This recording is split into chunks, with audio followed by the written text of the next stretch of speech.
Good morning, नमस्कार। आज काफ़ी दिनों के बाद वीडियो बना रहा हूँ, तो ऐसे ही। तो एक मिनट, हाँ ठीक है, थोड़ा सा ना, चलो जो भी है।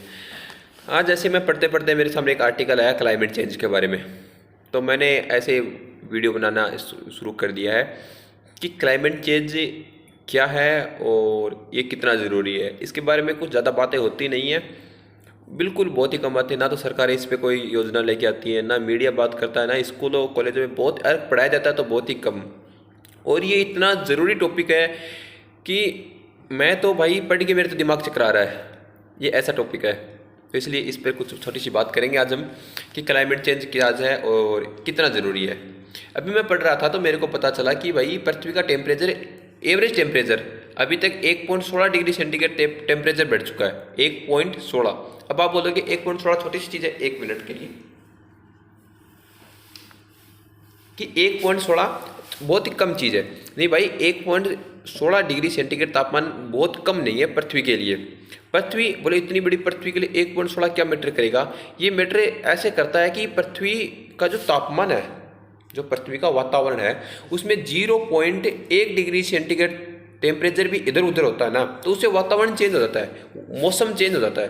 बोले अच्छा क्या होता है इससे? कि जैसे हमारे यहाँ वायु गर्म हुई, अगर वो 1 डिग्री यानी 0.5 डिग्री सेंटीग्रेड भी गर्म हुई तो वो ऊपर उठ जाएगी, उसकी तरह ठंडी स्थान आ जाए, ठंडी हवा आ जाएगी। तो ये क्या कि शेड्यूल चलता रहता है, इसमें मौसमी घटनाएं चेंज होती है। बोला अच्छा इससे क्या होगा? अभी इससे क्या होगा, अगर आप थोड़े बहुत भी जागरूक हो तो आपको पता चलेगा कि इन्हें पिछले 5 या 10 सालों में जो वायुमंडलीय मौसमी घटना वो चेंज हुई है। जैसे रेगिस्तान में तूफान आ रहा है, बाढ़ आ रहा है, जहाँ कभी बाढ़ नहीं आई वहाँ इन सालों बाढ़ आ रही है। ठीक है, जो समुद्र तल का जो स्तर था वो धीरे धीरे ऊपर बढ़ रहा है, ग्लेशियर पिघल रहे हैं। तो ये 1.16 डिग्री, 1.16, 1.13 जितना भी है, मैं अगर सही हूँ, लेकिन 1.1 तो ज़रूर है। ठीक है, ऊपर 2 या 3 है। ये पृथ्वी के लिए बहुत बड़ी चीज़ है, इसको आप छोटे ना समझें। और ये पिछले 5-10 सालों में इसका एवरेज टेम्परेचर में बढ़ती हुई है। और पृथ्वी पर अभी तक 5 बार, पृथ्वी पर अभी तक कितनी बार? 5 बार महाविनाश हो चुका है। और 5 बार महाविनाश में 3 बार, आपको सोच के लगेगा कि भाई क्या बोल रहा हूँ, लेकिन 3 बार जो महाविनाश हुआ है उसमें उसका कारण कौन था? उसका कारण था क्लाइमेट चेंज, और क्लाइमेट चेंज में बढ़ता हुआ टेम्परेचर। महाविनाश का मतलब पृथ्वी पर जो भी जीवित चीज है, पृथ्वी पर जो भी जीवित यानी मनुष्य, जीव जंतु, पेड़ पौधे, जो भी जीवित चीजें वो सब नष्ट हो चुका। ऐसा हुआ 5 बार हुआ भाई, स्टडी बताती है ऐसी 5 बार ऐसा हो चुका है कि हमने देखा नहीं। हमने कहाँ से देखेंगे उस दिन हम समाप्त हो जाएंगे, सभी समाप्त हो जाएंगे। ऐसा नहीं कि आज चलो एक दिन में समाप्त हो गया, ऐसा नहीं, हो जाएंगे धीरे धीरे। ये 1-2 पीढ़ियों में नहीं होता, धीरे धीरे पीढ़ी दर पीढ़ी इसका प्रभाव पड़ेगा, देखने को मिल जाएगा। तो 5 बार हो चुका, 5 बार में 3 बार क्या हुआ? Climate change. और क्लाइमेट चेंज की हम शुरुआत कर चुके हैं, पिछले 25 सालों से शुरुआत कर चुके हैं। टेम्परेचर में बढ़ोतरी हो चुकी है 1.16 की। और वैज्ञानिक बताते हैं कि भाई इस महाविनाश को, छठे महाविनाश को अगर रोकना है तो इस टेम्परेचर को 1.16 हो चुका है, 1.5 पर इसको रोकना होगा। अभी बढ़ रहा है, 1.16 हो चुका है, ये बढ़ रहा है 17, 18, 19, 20, 1 पॉइंट। ठीक है, 1.16 हो चुका है, 1.5 पे इसको रोकना होगा। अरे 1.5 को कब तक रोकना होगा? मात्र 5 साल के अंदर। कि ये बोलते हैं कि अगर 5 साल के अंदर नहीं रोका गया तो इसकी जो बढ़ने की दर है वो कई गुना तेज हो जाएगी। अभी कितनी है? अभी तो मान के चलो आप 25 सालों में 1.16 बढ़ा है। अच्छा, पिछले 25 सालों में 1.16 बढ़ा है, तो अगले आने वाले 5 साल में ये मान के चलो आप 0.35 डिग्री बढ़ जाएगा। इतनी इसकी दर बढ़ चुकी है। आप हो, मैं हो, कोई भी हो, लेकिन ऐसा लग रहा है कि यार ये पॉइंटों में क्या बात की जा रही है कि 0.35। भाई 0.35, 0.1 बहुत बड़ी चीज़ है। आप पीछे देखा हो तो विदेशों में, अभी मुझे याद नहीं है, लेकिन वहाँ लगभग 10,000 लोग मारे गए, वो डैम टूट गया। तो डैम किस लिए टूटा? क्योंकि भाई पर जल स्तर बढ़ रहा है। जल स्तर कहाँ से बढ़ेगा? ग्लेशियर पिघल रहे हैं। ग्लेशियर यानी बर्फ के पहाड़ हैं, वो 0.1 डिग्री। अब मान के चलो आप, हमारे लिए ठीक है कि 0. लेकिन कुछ अगर बर्फ है उसको आप 1 डिग्री सेंटीग्रेड तापमान दो, वो पिघल रही थी पहले से, वो पहले से पिघल रही थी, लेकिन उसका टेम्परेचर आपने बढ़ा दिया, कितना 0.1 है, तो बढ़ने की स्पीड तो हुई ना उसकी तेज। तो बढ़ेगी, पानी कहाँ आएगा? समुद्रों में आएगा। ठीक है, तो समुद्र में उसका जल स्तर तो बढ़ेगा, जल स्तर उसका बढ़ेगा। तो जल स्तर बढ़ेगा तो समुद्र के जो समुद्री तट हैं, समुद्री किनारे वाले शहर हैं, वो डूब जाएंगे। वो लोग कहाँ जाएंगे भाई? ठीक है, अनिश्चित मौसमी वर्षा होगी, कहीं कहीं अकाल पड़ेगा। मैं यहाँ इसमें इसी आर्टिकल में दे रखा था कि 20 लाख हेक्टर की फसल नष्ट हो चुकी है।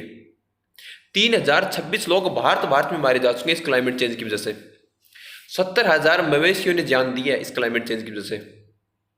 ठीक है, तो क्लाइमेट चेंज इतना जरूरी मुद्दा है कि इसको इतनी गंभीरता से लिया जाना चाहिए कि भाई ऐसे समझो कि ये आज इसको चेंज नहीं किया गया तो कभी इस पे बातें कोई नहीं कर रहा। मैं चाहता हूँ कि हर गली नुक्कड़ पे इस पे चर्चा हो, हर जागरूक इंसान को इसके बारे में पता होना चाहिए कि भाई क्लाइमेट चेंज क्या है, क्यों हो रहा है और होता क्या है। कि जो भी हम मनुष्य हैं, ठीक है, जो भी हम उपयोग करते हैं, उपयोग करने के बदले में हम क्या देते हैं? CO2 छोड़ते हैं। हमने खाना खाया है, CO2, हमने गाड़ी चलाई, CO2, हमने कोई भी काम किया उससे निकलने वाला प्रोडक्ट क्या है? CO2 है। और CO2 से क्या होता है? CO2 से होता है क्या है कि ये वायुमंडल में हल्की गैस है। ये करती क्या है कि हमारे वायुमंडल से ऊपर निकल जाती है। ऊपर निकल के बाद ये पृथ्वी है, मान के चलो एक पृथ्वी की सतह है, और इस पृथ्वी की सतह पर यहाँ पे जाकर वायुमंडल के बाहर ऊपरी सतह पे जाके एक लेयर बना लेती है, पृथ्वी के चारों ओर गोल गोल एक लेयर बना लेती है। फिर होता क्या कि सूर्य से आने वाली प्रकाश, सूर्य से जो प्रकाश आता है हमें मिलता है, आने वाला प्रकाश पृथ्वी की सतह पे आ तो जाता है, लेकिन जब पृथ्वी की सतह से टकराकर वापस जाता है तो उस CO2 की लेयर होती है, उससे टकराकर वापस पृथ्वी की सतह पर लौट आता है। इससे होता है कि आने वाली सूर्य के प्रकाश CO2 से टकराई, वापस पृथ्वी पर, फिर वापस CO2 से टकराई। इससे क्या होता है कि जो पृथ्वी का एवरेज टेम्परेचर है उसकी वृद्धि हो जाएगी। वृद्धि होने के बाद जो ये नुकसान आपको दिख रहा है ये होगा। ठीक है, तो इससे नुकसान देखो, अगर आप अखबार पढ़ते हो रोज तो आपको पता होगा कि अमेजन वर्षावन है, जो पृथ्वी के फेफड़े कहा जाते हैं, वहां पे सबसे ज्यादा ऑक्सीजन हमें सबसे ज्यादा पृथ्वी के फेफड़े कहा जाते हैं। तो सोचो आप कितने ज्यादा घने वर्षावन हो गए वहां पे, उनसे पृथ्वी को ऑक्सीजन मिलती है। वहां पे आग लगी हुई है, और इतनी वो आग इतनी भयंकर है कि पता नहीं, बुझाई नहीं जा रही। कितने लाखों हेक्टर क्षेत्र में पेड़ पौधे जल चुके हैं और अभी भी लगी हुई है। तो सोचो आप कितना नुकसान हुआ होगा। नुकसान एक आदमी के मर जाने से नहीं भाई, इतने लाखों पेड़ मर चुके हैं वहां पे, जिनसे लाखों व्यक्तियों को श्वसन दिया जा सकता था, वो खत्म हो चुके हैं। तो सोचो एक व्यक्ति के मरने की कमी है या फिर उनकी ज्यादा। वो कितने, अगर वो पेड़ जल चुके हैं तो उनसे कितने लाखों लोग प्रभावित होंगे, कितने लाखों जीव जंतु प्रभावित होंगे। ये सब किसकी वजह से? क्लाइमेट चेंज की वजह से, आपकी वजह से, मेरी वजह से, हम सब की वजह से। ठीक है, तो जागरूक हो, हर जागरूक इंसान को इसके बारे में पता होना चाहिए कि क्लाइमेट चेंज क्या है। इसके बारे में कुछ जरूरी कदम उठाए जाने चाहिए, सरकार को उठाए जाने चाहिए। सरकार उठाए ना उठाए, आपको, मेरे को, हम सबको मिलकर क्लाइमेट चेंज के विरुद्ध एक जरूरी कदम उठाना चाहिए। और क्लाइमेट चेंज अब क्या करें कि भाई इसको कंट्रोल कैसे करें? कंट्रोल देखो ऐसा कर सकते हो, एक तो ज़्यादा से ज़्यादा पेड़ लगाओ। पेड़ लगाओगे तो उससे क्या होगा? पेड़ छाया देता है। पेड़ क्या है कि पृथ्वी को CO2, एक पेड़ ऐसी चीज़ है जो ऑक्सीजन श्वसन क्रिया में देखो, श्वसन हमें अभी कई बार सोच लेते हैं कि पेड़ श्वसन क्रिया में CO2 लेते हैं। पेड़ श्वसन क्रिया में ऑक्सीजन ही लेता है, CO2 छोड़ता है। लेकिन प्रकाश संश्लेषण की क्रिया में जो अपना भोजन बनाता है ना पेड़, उसमें क्या आता है? वो CO2 लेता है और ऑक्सीजन छोड़ता है। तो जितने पेड़ होंगे उतनी ज़्यादा ऑक्सीजन मिलेगी, ऑक्सीजन मिलेगी तो CO2 की खपत होगी, यानी कार्बन डाइऑक्साइड की खपत ज़्यादा होगी और ऑक्सीजन मिलेगी। तो ऑक्सीजन हमारे लिए क्या है? प्राणवायु है, और CO2 की क्या होगी? खपत होगी। तो ज़्यादा से ज़्यादा पेड़ लगाएंगे। और क्या कर सकते हैं? और ये कर सकते हैं कि जैसे हम बाइक यूज करते हैं, ठीक है, कार यूज करते हैं, तो पब्लिक ट्रांसपोर्ट यूज कर सकते हैं। पब्लिक ट्रांसपोर्ट, जैसे हमको कहीं जाना है तो वहाँ के लिए जो पब्लिक ट्रांसपोर्ट है जो सभी के लिए जा रहा है, उसको खाली जा रहा है, तो उसको यूज कर सकते हैं पर्सनल व्हीकल को छोड़कर। ठीक है, अनावश्यक चीज़ें काम में लेते हैं हम, जैसे कहीं घूमने जाने हम हमारी बाइक निकालिए, तो वहाँ से जाने के लिए आपने जो पेट्रोल की खपत की है उससे CO2 बाहर निकला है। तो CO2 इस प्रकार छोटी शुरुआत करके एक एक इंसान अगर अपने खुद से एक छोटी छोटी शुरुआत करेगा तो वो पूरे विश्व पटल पे बहुत बड़ी शुरुआत होती है। आज से मैं सोचता हूँ कि चलो मैं ठीक है, मैं अनावश्यक बाहर अपनी बाइक लेके नहीं जाऊँगा, तो मेरे एक के बाहर मान के चलो मैं 1 लीटर पेट्रोल की खपत करके आता कहीं बाहर जाके, ठीक है। अगर ऐसे ही 10 लोग मेरे जैसे कि मैं अनावश्यक बाहर नहीं जाऊँगा और जाऊँगा तो मैं पब्लिक ट्रांसपोर्ट का यूज़ करूँगा, ठीक है। पब्लिक एक बस है जो यहाँ से मेरे से निकल मतलब जहाँ मैं रह रहा हूँ वहाँ से कहीं जाती है 20 किलोमीटर के लिए, वहाँ से मेरे को जाने के लिए 1 किलोमीटर पेट्रोल लगता है, 1 लीटर पेट्रोल लगता है। मैं पब्लिक ट्रांसपोर्ट में जाऊँगा तो पब्लिक ट्रांसपोर्ट तो पहले से जा रहा है, वो तो जितना यूज़ करता वो करेगा, मैं उसमें जाऊँगा तो 1 लीटर पेट्रोल की बचत होगी, ठीक है। उसे क्लाइमेट भी मेरा सुधरेगा, इकोनॉमी भी सुधरेगी, ठीक है, और पर्यावरण भी अच्छा रहेगा। तो इसलिए खुद से शुरुआत करो, ज़्यादा से ज़्यादा पेड़ पौधे लगाएं।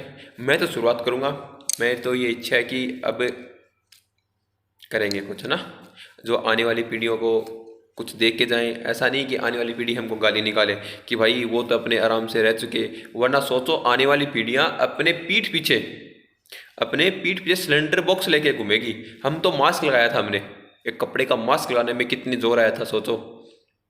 एक कपड़े का मास्क हम कहीं लगा के जाते थे तो ऐसा लगता था कि भाई क्या लगा दिया मुंह पे। वो आने वाली पीढ़ियों को पीठ पीछे, आपने देखा ना वो एस्ट्रोनॉट जाते हो कितना भारी बैग लेके जाते हैं, भारी वस्त्र, है ना, वैसा उनको पीठ पीछे सिलेंडर, ऑक्सीजन के सिलेंडर लेके घूमना पड़ेगा।